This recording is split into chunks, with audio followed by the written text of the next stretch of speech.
and welcome my kings, queens, and fellow many leaders, and welcome back to the Fox's Bride. This is the 6th and final part for this first arc. However, I have been starting to write sort of a second season. I hope you will enjoy that as well as soon as it comes out. Shout out to Christian again, who has been the greatest supporter of this series, and now I hope you all will enjoy this. Let's go. Luckily, Komori had a few days to catch himself after having his worldview shaken and shattered for the second time in his life before his cousin would visit. He spent the next couple of days with the kids and their caregivers, from parents over elderly foxes to Kitsunes that simply had a talent for working with them as though it was their calling. They taught them and played with them, while taking care that all of their needs were met. Sometimes the group were a wild mix of kids ranging from all ages, and for some activities they were split up according to age.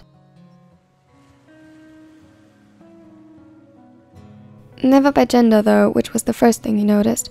Then again, in a population of shapeshifters, that probably would make very little sense. He let Ayame, today in the appearance of a young man, teach him how they taught the younglings. He had played with them a lot since arriving here, but never really paid attention to how they were raised. Ayame showed him how they dealt with conflicts, how they corrected misbehavior, and how they approached teaching. He found that it was always aimed to improve their independence. The way they taught was to understand and develop logical thinking that would aid the children in making the right choice in the absence of an adult or when growing older. They embraced questions and condemned the idea of blind obedience. What if they are in danger and need to listen right now?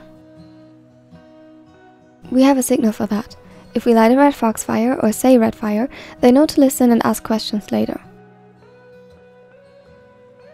It's the trust we have built that makes them know it's not an empty promise, and the curiosity will be sated as soon as they are safe again.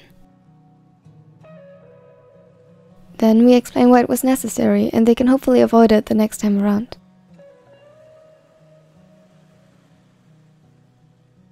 He nodded in understanding as he watched them venture the woods while searching for edible plants. Today's lesson centered around how to find food when they get lost.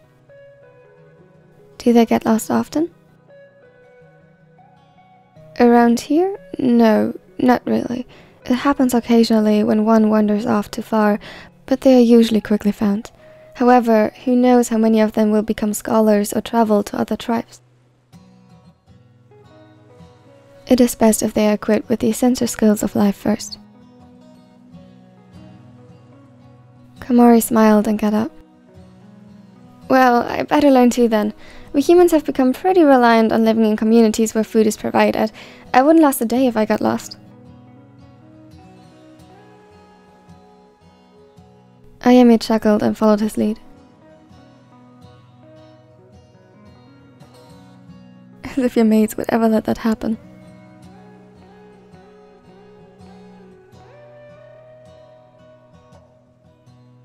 It was healing spending the day with the kids, and he even considered to become a part-time apprentice of the caregivers to in the future more actively help care for them.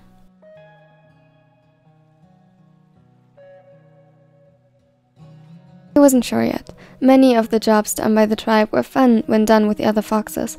One could tell that they put great care into completing them since they all directly resulted in the prosperity of the clan. Deep in thought, Osmo had a pack of lumber slung over his back as he approached him, examining the plants he had gathered. Those look good.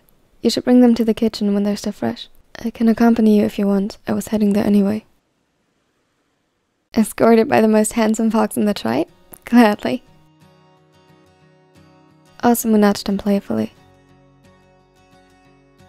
Where's the shy, bashful Omega I brought home all those months ago? Oh, it's a tragic story, really. I heard he was stolen away by cunning foxes, kidnapped in bright daylight. Asumu laughed, and Komori found himself comforted by the sound.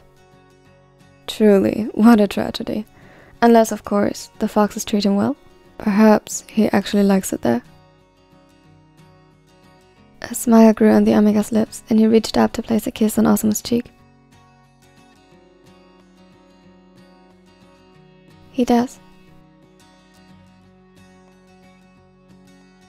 Atsumu walked past them as he carried a bowl of rice to one of the counters. He felt gagged at Komori's display of affection, prompting Osamu to pull his Omega into a real kiss. You two are insufferable. Even worse than you and Tsunaden, says the one being courted by two mates. Hey, that's just as many as you have. I'm just saying. Komori chuckled while handing the vegetables and herbs to Kaido to be processed further. Atsumu's neck was indeed decorated by two cording necklaces, though he doubted they would stay on for long. As far as he heard from Samu, Kira and Eren had been mated for almost 2 years now and have been trying to court Atsumu for half of the time, but never were forward enough for the blonde to notice. He had been crushing on them for ages if Osamu and Suna are to be believed, but never had the guts to ask them himself, and was in denial that they'd love him back. That he was wrong was evident by the necklaces now adoring his throat. By the way, Motsuya? We received message from Sakusa a few hours ago. He will visit tomorrow. His smile brightened, and he quickly circled his arms around Osamu. Thank you. Not for this. Come on, let's see if we can find Lin. He nodded and followed his mate out the door again.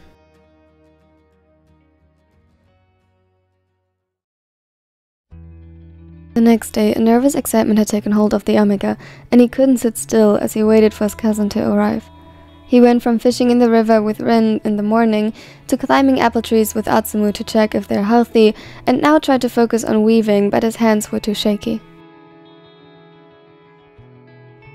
Sora, a little boy most of the time when he wasn't jumping around as a fox, eyed his threat skeptically. You're not doing that right. They get tangled like this. Here, watch me. He pulled the small frame over to himself and began threading the yarn in the pattern Komori tried to imitate. Now you. Right. He tried but got distracted. Sora attempted to teach him again and grew more frustrated as Komori didn't pay close enough attention. The Omega smiled apologetically. Komori-san, I feel ignored by you. He whined and it almost broke Komori's heart. I'm very sorry, Sora. I didn't mean to ignore you. Then why are you not paying attention?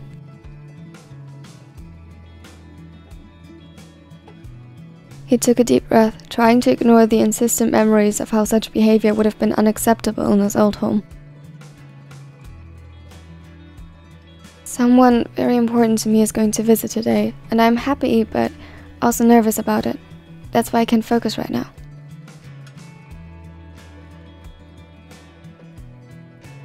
Why are you nervous? I haven't seen him since I moved here. I like it here, but I value his opinion and hope he approves of my choices. Why wouldn't he? Komori shrugged his shoulders. I don't know, but we can never predict how people will react to huge changes like these. Why not? Because no one is exactly like yourself, so you can't know for certain what they think or how they feel. Then, you ask? Yes, that's what I intend to do. He smiled and the kid swiftly reciprocated it. Suddenly Osamu appeared, and as the trees parted, he spotted Sakusa just behind him, looking more than a little bewildered. Quickly he jumped up and ran towards them. Kyo! Immediately the alpha's head snapped around, and he caught him just in time as Komori rushed to hug him. I'm so happy to see you again. Me too. His scent exposed his caution, but with Komori close by, he allowed Osamu to lead them to a private room in the community building where they could talk. Kaede was just about to prepare some tea. Should I ask them to bring you some as well? That would be nice. Thank you, Samu. Everything for you. They shared a last kiss before Osamu left, and Komori and Sakusa settled on opposite sides of the small table. Komori let himself fall onto the cushion with a sigh and reached up to undo the ribbon tying his hair together. He had decided to let it grow out. Most of the foxes wore it long, and he wanted to give it a try. Though it probably wasn't quite fair to compare himself with shapeshifters. So... Sakusa looked still tense, and Komori felt his nerves well up again. Oh. They're not human, are they? No. Kitsunes, actually. Fox spirits. Right. Fox spirits. Silence stretched for a moment until Komori burst out laughing at Sakusa's expression. You need to stop taking everything so seriously and overthinking things, Kyo. We're living in a world close to the gods. I think that's worth overthinking. But you're happy, right? It treats you well. They actually, and yes, very well. They freed me, Kyo.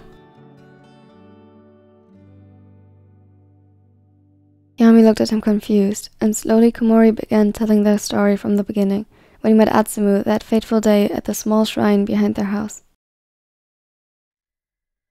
It was a lot to take in for the Alpha, just like it had been a lot for him, but Komori could see him relax as he began telling him about everything the tribe did for him, and how life was like here. It sounds too good to be true. Yeah, that's what I thought too. So you're happy? Very. Samu and Lin are the best. I couldn't have wished for anyone better. Suddenly the door opened and Atsumu appeared with a tray of tea in hand. If I have to hear one more person talk about my brother like that, I'm gonna drown myself in the river. Minaden is already getting on my nerves with that. Atsumu then. One and only. Here's your tea. Asuma asked if we should prepare a guest bedroom for you, Ami. His cousin seemed momentarily stunned by the nickname. Don't call me that. Hey, it suits you so well. Yafa frowned, but Komori caught his ears, turning pink. Well, do you want to stay with the foxes, Ami?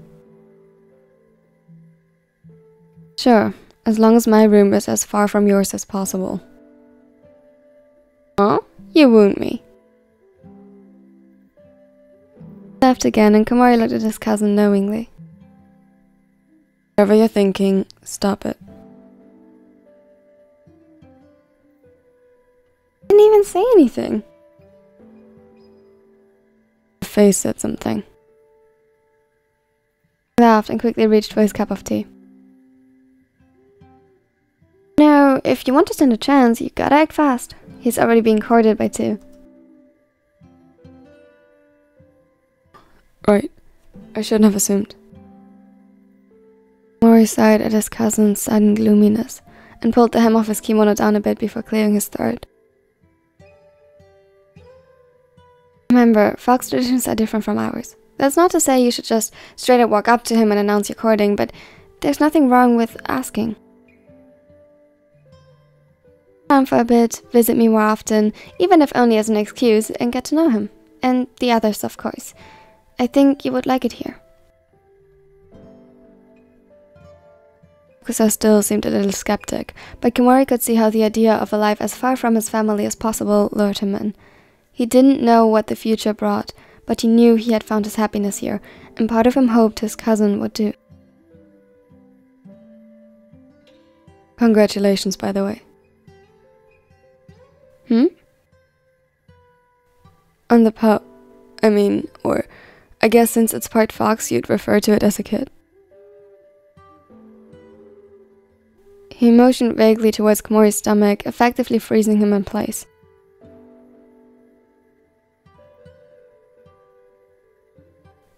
What did she just say?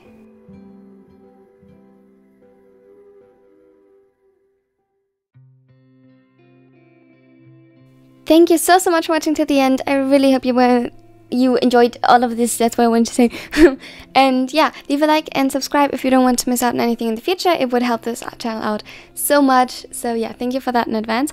I'm sorry, towards the end it seems that I had a little bit of issues with the audio. I hope the recording would still turn out well. I'll get to fixing that as soon as possible. Tell me what your favorite quote was under the pinned comment, and a special thanks goes out to my Echoes, with a special thanks for Ninja for gifting a bunch of memberships. I hope you all enjoy your early access, and again for Christian, who supports this series so much. And yeah, I hope you will like the second season as soon as it comes out. Here on my other social media, I'm especially active on TikTok, but I'm also starting to post on Instagram again. And here in the end card, you will have some more content. I hope you will like that one as well. And now I hope you want to find an amazing day. Bye everyone! Today's gonna be a good day. Wake up. Today's gonna be a good day. Wake up. Today's gonna be a good day. Wake up. Today's gonna be a good day. Wake up. Today's gonna be a good day. Wake up. Today's gonna be a good day.